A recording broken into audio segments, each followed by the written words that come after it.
నమస్తే. ఇన్నాళ్ళు నన్ను సపోర్ట్ చేస్తూ, ఎంకరేజ్ చేస్తూ మీ ప్రేమని నాకు అందిస్తున్న ప్రతి ఒక్కరికి కృతజ్ఞతలు.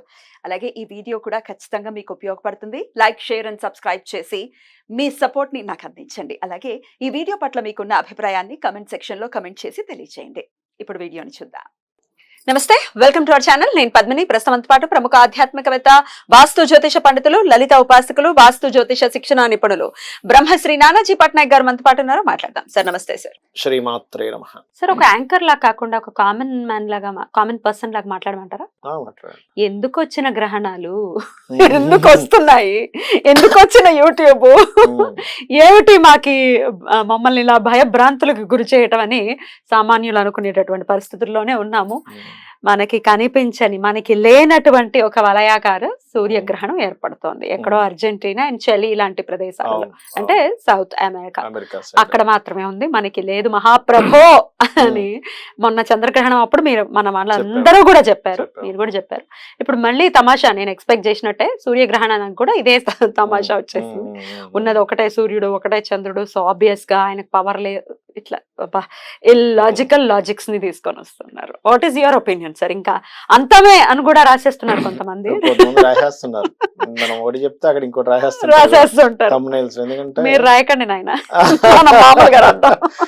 అంటే ఏం లేదండి, ఇక్కడ ఫస్ట్ ఆఫ్ ఆల్ ఏంటంటే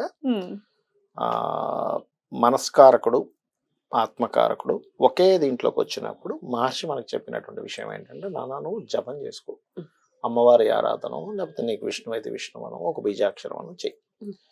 దీనివల్ల ఏం జరుగుతుందంటే ఆత్మకి మరియు మనసుకి ఒక ఏదైతే నీకు నెగటివ్గా పూర్వజన్మ నుంచి వస్తున్నటువంటిది ఏదైతే ఉందో, కర్మ ఏదైతే ఉందో అది తొలగిపోవడానికి ఒక సమయం. అది నీ పూర్వజన్మ కర్మలు ఏవైతే ఉన్నాయో గ్రహణ సమయంలో చేసే దాని ద్వారా తొలగుతాయి పర్టికులర్గా. ఎందుకంటే అది 1000 సార్లు దాని ప్రభావం ఎక్కువగా ఉంటుంది. ఫస్ట్ మనం అది అర్థం చేసుకోవాలి. మీరు ఇందాక అన్నట్టుగా ఇది ఇండియాలో లేదు, రాత్రి 9:13 అప్పుడు వస్తుంది. ఎప్పుడైనా ఒకటే గుర్తుపెట్టుకోండి, ఇండియాలో ఉందా లేదని ఎలా నిర్ధారించుకోవాలంటే పగటిపూట కాకుండా రాత్రిపూట సూర్యగ్రహణం వస్తే ఇండియాలో ఉండదు, రాత్రిపూట కాకుండా పగటిపూట కానీ చంద్రగ్రహణం వస్తే కూడా ఇండియాలో ఉండదు, కనబడదు కాబట్టి. అయితే ఇక్కడ చాలా మందికి సందేహం ఏంటంటే, మరి ఇక్కడ కనబడదు కదా, ఇక్కడ నేను జపం చేసుకుంటే ఫలితం వస్తుందా, మరి ఇక్కడ కనబడదు కదా, ఇది రాశి మీద ప్రభావం ఉంటుందా అంటే, నేను ఒక చిన్న లాజిక్ చెప్తాను. ఇప్పుడు చంద్రుడు ఎవరికైనా జాతకంలో పాడయ్యాడు అనుకోండి అమ్మా, చంద్రుడు పాడయ్యాడు, ఏమవుతుంది, వాళ్ళ మానసిక స్థితి బాగోదు. రవి పాడయ్యాడు, తండ్రితో ఉండే రిలేషన్ బాగోదు, పితృదోషం అంటాం. ఇప్పుడు చంద్రుడు మనకి పగటిపూట కనబడ్డు, రాత్రిపూటే కనిపిస్తాడు, కానీ పగలు పుట్టిన వాడికి కూడా చంద్రుడు పాడైతే వాడికి ఇబ్బంది వస్తుంది. ఇక్కడ లేడు చంద్రుడు, అమెరికాలో కనిపిస్తున్నాడు, కానీ ఇక్కడ మనకి ఇబ్బంది వస్తుందా, పుట్టిన వాడికి వస్తుందా లేదా, వాడి జీవితాంతం ఉంటుంది. అదే విధంగా రాత్రిపూట పుట్టిన వాడికి కూడా రవి పాడైతే వాడికి ఇబ్బంది వస్తుంది, అవునా? మరి కనబట్టం లేదు కదండి, ఆ సమయంలో ఆ రవి లేడు కదా, వీడు పుట్టినప్పుడు రవి పాడైనా ఎందుకు వీడికి ఇబ్బంది వస్తుంది అంటే, ఇదేంటంటే ఒకటి గ్రహణం పట్టిన దేశాల్లో కాలమానం పరంగా జరిగేటువంటి ఫలితాలు వేరు, లగ్నం నుంచి రాశిరీత్యా తీసుకోవాల్సిన జాగ్రత్తలు వేరు. ఈ రెండు డిఫరెంట్ కాన్సెప్ట్స్. ఇవన్నీ క్లబ్ చేయకూడదు. మీరు గ్రహణానికి సంబంధించినవి ఏవైతే ఉంటాయో వాటికి సంబంధించినటువంటి ఏవైతే జాగ్రత్తలు తీసుకోవాలి, వాటికి పెద్దగా భయపడాల్సిన పని లేదు. మీరు ఇండియాలో ఉండవాలి, బయట దేశాల్లో ఉండే వాళ్ళు జాగ్రత్తలు తీసుకోవాలి, 40 days తీసుకోవాలి జాగ్రత్తలు. ఇప్పుడు ప్రవాసాంధ్రులకి ఇది ఉంది కాబట్టి, ఇందాక మనం అనుకున్నట్టుగా అమెరికా లాంటి దేశాల్లో కనపడుతుంది కాబట్టి, అక్కడ మరి ఏ రాసుల వాళ్ళకి ఇంపాక్ట్, ఇక్కడ కాదు అక్కడ వాళ్ళకి గుర్తుపెట్టుకోండి. ఇందులో మంచి ఉంటుంది, జాగ్రత్తలు. ఇప్పుడు మంచి ఏ రాసుల వారికి చెప్తా ఫస్ట్ నేను. మంచి వేటికి అంటే మేషానికి 6వ స్థానంలో గ్రహణం చాలా మంచిది, కాంపిటేటివ్ రిలేటెడ్ వాటిలో సక్సెస్ అవుతారు. ఒకటి. కర్కాటకానికి కూడా మంచిది, 3వ స్థానంలో గ్రహణం అంటే ఏమిటి, ప్రయత్నాలు సక్సెస్ అవుతాయి. పాపస్థానాలకి మంచిది అని అంటున్నారు. అంటే 6-3 అంటే మేషానికి, కర్కాటకానికి. ఇంకేం సార్ కర్కాటకానికి ఇంకేం మంచిది? ప్రయత్నాలు సక్సెస్ అవుతాయి. ఇంతకుముందు గతంలో మిస్కమ్యూనికేషన్స్ అయినా కొంత క్లియర్ అవుతాయి. పౌరుష పరాక్రమాలు తో మీరు ఏదైతే పరాక్రమంగా చేస్తారో సక్సెస్ అవుతుంది. ఇవి అదే విధంగా ఏదైనా అమ్ముదాం అనుకుంటున్నారు, గతంలో అమ్మి లాభం తెచ్చుకోవాలనుకుంటున్నారు, ఒక ల్యాండ్ ఎప్పటి నుంచో వెళ్ళిపోవట్లేదు, కానీ ఇది అమ్మి లాభం తెచ్చుకోవడానికి పనికి వస్తుంది. అండ్ నెక్స్ట్ వృచ్చికం వారికి లాభస్థానంలో అన్ని రకాల లాభాలు. అయితే ఇక్కడ ఏమవుతుందంటే కొన్నిసార్లు అన్ని రకాల లాభాలు అన్నారు కదా, నేను వెళ్ళి షేర్ మార్కెట్లో పెడతాను, లేకపోతే ఏదో క్రిప్టో కరెన్సీ అన్నాను దాంట్లో పెట్టేస్తాను, లేకపోతే వెళ్ళి గుర్రం పందాలు ఆడతాను లాభం వస్తుంది అనుకున్నారంటే అలాంటివి రావు, గుర్తుపెట్టుకోండి. అలాగే ధనస్సు వృచ్చికానికి ధనస్సుకి కూడా, ధనస్సుకి కూడా కెరియర్ పరంగా బాగుంటుంది. ధనస్సు వారికి, ఈ 4 రాసుల వారికి చాలా బాగుంటుంది. కుంభం వారికి న్యూట్రల్ గా ఉంటుంది, అటు ఇటు కాకుండా ఉంటుంది. రైట్. మరి జాగ్రత్తలు ఏ రాశులు వాళ్ళు తీసుకోవాలి, ఏ లగ్నం వారు, లగ్నం అయినా రాశి అయినా గుర్తుపెట్టుకోండి. పర్టికులర్ గా చూసుకుంటే కన్యా, ఎందుకంటే కన్యా రాశిలోనే గ్రహణం పడుతుంది కాబట్టి వాళ్ళు జాగ్రత్త తీసుకోవాలి. ఎలాంటిది అంటే ఇక్కడ ఏదో నాకేదో అవమానం జరుగుతుంది, నాకేదో పరువు పోతుంది అనేటువంటి దీంట్లో తప్పిదాలు చేస్తారు వీళ్ళు కన్యావారు. ఎందుకంటే రవి కదా, రవి కీర్తికి కారకుడు కదా, అందుకని అట్లాంటి థాట్స్ వస్తూ ఉంటాయి. నన్ను ఏదో అవమానపరిచారు అందుకే నేను ఇట్లా బాధపడుతాను అంటుంటాడు. ఒక రకమైన వైరాగ్యంలోకి వెళ్ళిపోతారు ఈ గ్రహణం వల్ల. ఇది అక్కడ ఉండేవాళ్ళు, ఇక్కడ ఉండేవాళ్ళకి కాదు. అలాగే మకరం వారు లాంగ్ జర్నీస్, బ్యాంక్ ట్రాన్సాక్షన్స్ విషయంలో జాగ్రత్తగా ఉండాలి మకరం వారు. వృషభం వారు సంతానం విషయంలో జాగ్రత్తగా ఉండాలి. ఇప్పుడు బయట దేశాల్లో ఉన్నారు, గర్భవతి, జాగ్రత్తగా రెస్ట్ తీసుకోవాలి. అంతేగాని దీన్ని మూఢనమ్మకం అనుకోకూడదు. నాకు అర్థం కాని విషయం ఏంటంటే, రెస్ట్ తీసుకోమంటే మూఢనమ్మకం ఎందుకంటారు నాకు అర్థం కాదు. అప్పుడే తినేలా ఆ 4 గంటలు తినకుండా కదా, మరి రెస్ట్ మూఢనమ్మకం ఎందుకు మారుస్తున్నారు అసలు వీళ్ళు? ఇప్పుడు ఒక ఫ్యాక్టరీ ఉందమ్మా, అందులో చేసే ఒక కార్మికుడికి హెల్త్ కొంచెం బాగాలేదు అనుకుంటే, బాబు నువ్వు రెస్ట్ తీసుకుంటే నువ్వు నన్ను మూఢనమ్మకమా, వీళ్ళందరితో కలిపి పని చేయొద్దా అంటావా? అనగా రెస్ట్ తీసుకోమంటున్నాడు. అలాగే నేను చాలాసార్లు ఇట్లాగే ఒకసారి ఏదో వాస్తుకి వెళ్ళినప్పుడు కూడా, అమ్మా మీరు ఈ 5 days కొంచెం రెస్ట్ తీసుకోండి అమ్మా కూర్చోనంటే, ఏంటి గురువు గారు మీరు కూడా ఇట్లా మూఢనమ్మకం? నేను అలా కాదమ్మా, రెస్ట్ తీసుకోమంటే మీరు ఎందుకు మూఢనమ్మకం అనుకుంటున్నారు, నాకు అర్థం కావట్లేదన్నా.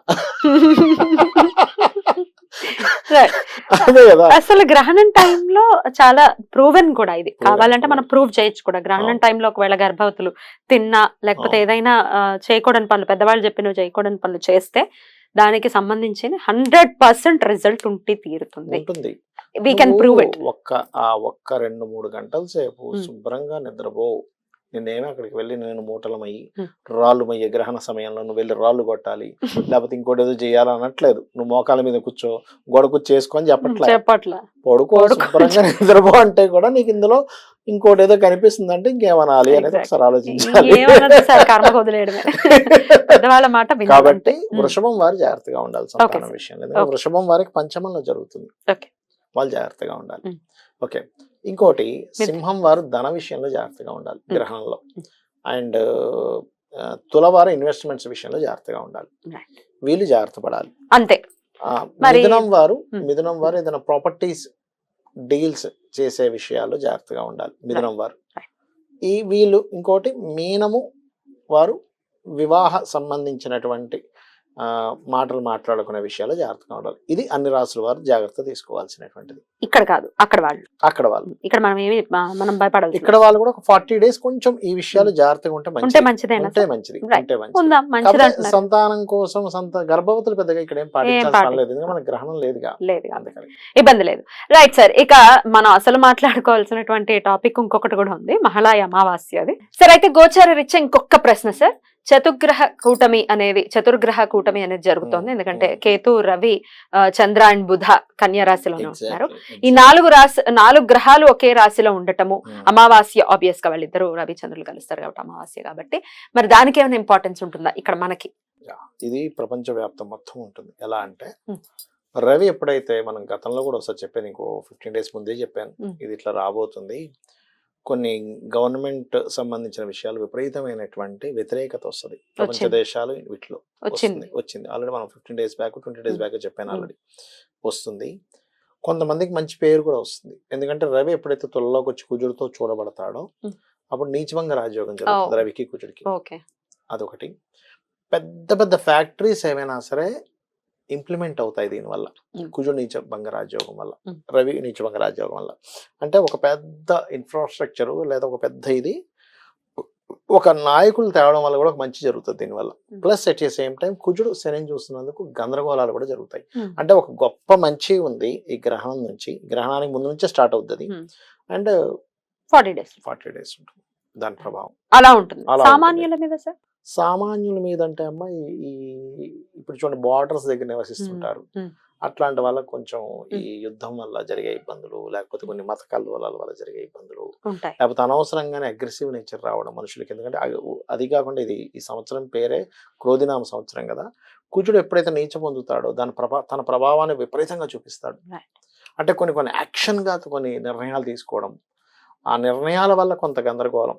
అంటే కొంతమంది రాజకీయ నాయకులు, కొంతమంది పొలిటీషియన్స్ మంచి కోసం తీసుకునే యాక్షన్ వల్ల గందరగోళ పరిస్థితులు, వ్యతిరేకతలు, మళ్ళీ మంచి పేరు రావడం, ఇవన్నీ కలిసి వస్తాయమ్మా.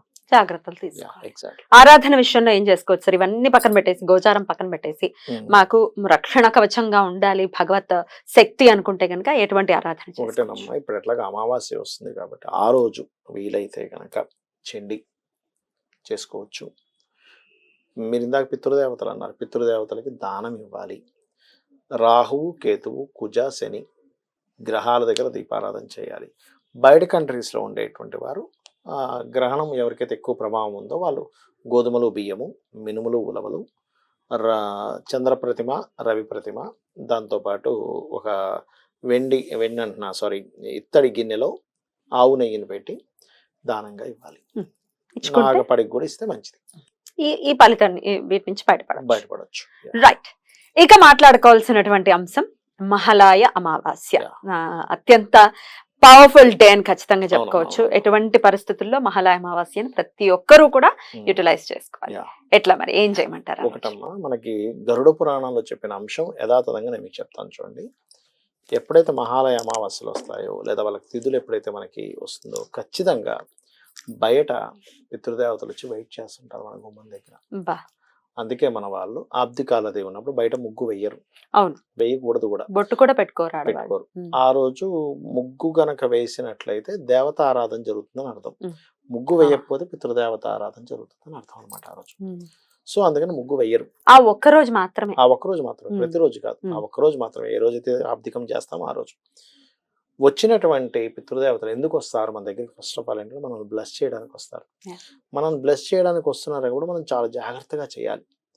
ఆ రోజు ఏంటి, మహాలయ అమావాస్య నాడు ఎవరిదైనా పితృదేవత సంబంధించింది ఉంటే ఆ రోజు మీరు ఆబ్దికం చేసుకుంటారు. లేదంటే పితృదేవతలకి తర్పణాలు వదలడము, స్వయం పాకం ఇవ్వడము చేస్తే, ఇప్పుడు చూడండి, మనకి ఏదైనా ఒక సంతానం కలగాలనుకోండి అమ్మా, ఎన్నో పూజలు చేస్తే పుట్టాడరా అంటుంటారు చూసారు.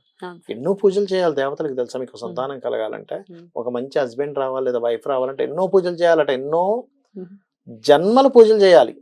ఒక సత్సంతానం కలగాలంటే కొన్ని వందల జన్మలు మీరు పూజ చేస్తే కానీ కలగదు. ఒక మంచి భర్త లేదా భార్య రావాలంటే, లేదా ఒక మంచి కుటుంబం రావాలంటే, మంచి ఆరోగ్యం ఉండాలంటే, ఎటువంటి ఇబ్బంది కలగనటువంటి జీవితం కలగాలంటే కొన్ని వందల జన్మలు మీరు పూజలు చేయాలి.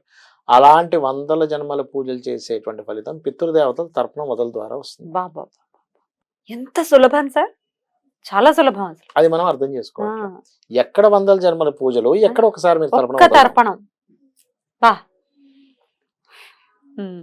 అది చాలా బాగా చెప్పారు. శాస్త్రం చెప్తుంది. గరుడ పురాణం చెప్తుంది. గరుడ పురాణం విష్ణువే స్వయంగా చెప్పినటువంటి అంశం కాబట్టి ఇది చేశారు అంటే మీరు తరిస్తారు. ఎట్లా సార్? అంటే విధి విధానాలు అంటే పురోహితుల్ని పిలుచుకొని చేసుకోమంటారా? మనమే చేసుకోవచ్చా? ఏదైనా దానం ఇమ్మంటారా? శాస్త్రం వస్తే చేసుకోవచ్చు. మీకు మీరే ఇలా దర్భను ఇట్లా పెట్టుకుంటారు. ఇక్కడ నుంచి వదలాలి. ఎప్పుడు పితృదేవతలకి ఇలా వదిలేదు దేవతా తర్పణం, ఇది పితృదేవతా తర్పణం. ఇక్కడ నుంచి వదలాలన్నమాట. ఇలా ఇది దేవతా తర్పణం మనం చేసుకోవచ్చు. లేదు మనకి తెలియదు, ఓ పురోహితుని తెచ్చుకుంటే. ఎంత తీసుకుంటారు సార్? ఒక్కొక్కరు ఒక్కో రకంగా మామూలుగా ఇన్ జనరల్ గా మినిమం ఒక్కొక్కడు 500 తీసుకునే వాళ్ళు ఉంటారు, 1000 తీసుకునే వాళ్ళు ఉంటారు. అది కూడా ఇచ్చుకోలేమా మనం? ఇచ్చుకోలేమా? ఈ సినిమాకి వెళ్తే 1000 ఖర్చు అయిపోతుంది. ఇవాళ రేపు ఒక మనిషి వెళ్తేనే, ఒక మనిషి గురించి పాప్కార్న్ 350, టికెట్ ఒక 300, వాడి నెత్తిన పోసే కంటే మన రానుపోని పెట్రోల్. ఒక్కడికి వెళ్తేనే 1000 రూపాయలు ఖర్చు అయిపోతాయి. జీవితాన్ని తరింపజేసేదాన్ని నువ్వు 500 1000 ఖర్చు పెట్టలేవా? కక్కుర్తొద్దు. అయితే ఇక్కడ ఇంతే ఉందని లేదు. కొంతమంది ఇంకా తక్కువ తీసుకునే వాళ్ళు, ఎక్కువ తీసుకునే వాళ్ళు ఉన్నారు. వాళ్ళ మినిమం చెప్తున్నారు. మినిమం చెప్తున్నా. వాళ్ళ ఇది రైట్ సార్. తర్పణం వాళ్ళని యాక్చువల్ గా ఇంటికి పిలిపించుకుని చక్కగా చేయించుకోవడం అనేది బాగుంటుంది, శ్రేయస్కరం. అయితే ఇప్పటిదాకా అలవాటు లేదండి, ఇప్పుడు మేము చేయొచ్చా అంటే చేయొచ్చు. ఇప్పటి నుంచి స్టార్ట్. ఒకటి, ఇన్ని రోజులు అజ్ఞానంలో ఉన్నాము, ఇప్పుడు మాకు జ్ఞానం వచ్చింది, చేయాలి. ఎగ్జాక్ట్లీ. మొన్న ఒకళ్ళు ఫోన్ చేసి అడిగారు, ఆ రోజు తలస్నానం చేయాలా అని అడిగారు. వామ్మో ఏం ప్రశ్న సరే చెప్పండి. అంటే ఒకటమ్మా, స్త్రీకి స్థల స్నానం చెప్పలేదు, పురుషుడు మాత్రం స్థల స్నానం చేస్తే చాలా మంచిది. చేసి అసలైతే చేయాలి. కొంచెం శుభ్రపడటంలో తప్పే ఉంది. తప్పేముంది దానికి, అసలు క్వశ్చన్ ఏముంది అక్కడ? క్వశ్చన్ అదే అన్నాను నేను, శుభ్రపడటంలో కొన్ని తప్పే ఉంది. పర్వదినాల్లో చేయమని చెప్పింది శాస్త్రం. నార్మల్ రోజుల్లో అయితే తలంటుకోవడం అనేటువంటిది కేవలం సోమవారము బుధవారమే చేయాలి, లేదా శనివారం కూడా చేయొచ్చు. కాకపోతే మిగతా రోజుల్లో తలంటుకోకూడదు మిగతా రోజుల్లో. కానీ ఇలాంటి ఏమైనా పర్వదినాలు ఉన్నాయి, లేదా నేను ఒక అమ్మవారి పూజ స్టార్ట్ చేశాను, అలాంటి సమయంలో చేసుకోవచ్చు, తప్పలేదు. ఇంట్లో వాళ్ళు సహకరించట్లేదు, మరి మేము ఎలాగా మా పెద్దలకి, ఇప్పుడు మా అమ్మ నాన్నగారు మొన్న ఇందాకే వచ్చింది ఒక కాల్, మా అమ్మగారు నాన్నగారి కోసం చేయాలనుకుంటున్నాం కానీ మా ఇంట్లో వాళ్ళు చేయనివ్వట్లేదు. ఒక ఫీమేల్ కి అయితే వచ్చేటటువంటి ఇబ్బంది ఇది. అప్పుడు వాళ్ళు ఎట్లా ఈ రోజును వినియోగించుకోవాలి? దీనికి శాస్త్రంలో తల్లిదండ్రి బ్రతికుంటే బియ్యము చెట్లు వదలాలని చెప్పింది, తులసి మొక్కలు వదలాలని చెప్పింది తల్లిదండ్రులు బ్రతికున్నవారు. లేదండి మేము ఆడపిల్లలమే ఉన్నాము, మా హస్బెండ్ ఇట్లాంటివి ఒప్పుకోరు, అప్పుడు నేను ఏం చేయాలి అంటే శాస్త్రంలో చెప్పినటువంటిది ఒక కర్తని పెట్టుకొని చేయమని చెప్పింది. ఆ కర్తకి కూడా తల్లిదండ్రులు ఉండకూడదు, అలా చేయమని చెప్పింది. అట్లా చేసుకోవచ్చు. కాని పక్షంలో ఏదైనా దానం స్వయంపాకం ఇవ్వచ్చు, స్వయంపాకం ఇవ్వచ్చు, తప్పేం లేదు. ఇప్పుడు హస్బెండ్కి ఉండాలి అని మనం ఎవడో చచ్చిపోతే ఇప్పుడు నేను ఇవ్వడం ఏంటి అంటారు కొంతమంది తెలియక. నువ్వు చచ్చిపోయిన తర్వాత తెలుస్తుంది ఆ విషయం, నిజంగా ఈ పితృదేవతలు ఉన్నారు, నేనే ఇల్లు అక్కడ నిలబడతానని. నీకు అప్పుడు తెలిసేది ముందే చెప్పారు మహర్షులు. ఇంకా అప్పుడు ఎంత అరిచి గీ పెట్టినా ఎవరికి వినపడదు, ఎవడో చేయడు, ఏమీ ఉండదు, నువ్వు అనుభవించాల్సిందే దాన్ని. వద్దు బాబు చేద్దాం. కనీసం గోశాలకు వెళ్ళి గోవుడికి ఏదైనా తినిపించండి. శాస్త్రంలో ఎన్ని రకాలు చెప్పారంటే, ఇప్పుడు పిండాలు పెడతారు కదా, నీకు ఎక్కడా నీకు ఏమీ దొరకలేదు, ఉట్టి పిండి దొరికింది, పిండితో పెట్టు. అన్నం దొరికింది, అన్నం కూడా దొరకలేదు, మట్టితో పెట్టమని చెప్పింది పిండాలు. రాముడు దేంతో పెట్టాడు? గార పిండితో పెట్టాడు. ఇంకోటి రేగులతో పెట్టొచ్చు అని చెప్తుంది శాస్త్రం, రేగిపళ్ళతో పెట్టొచ్చు అని చెప్తుంది శాస్త్రం. అగ్నిపురాణంలో ఉంది ఇదంతా కూడా. అండ్ అలాగే మరొకటి ఏంటంటే, మీకు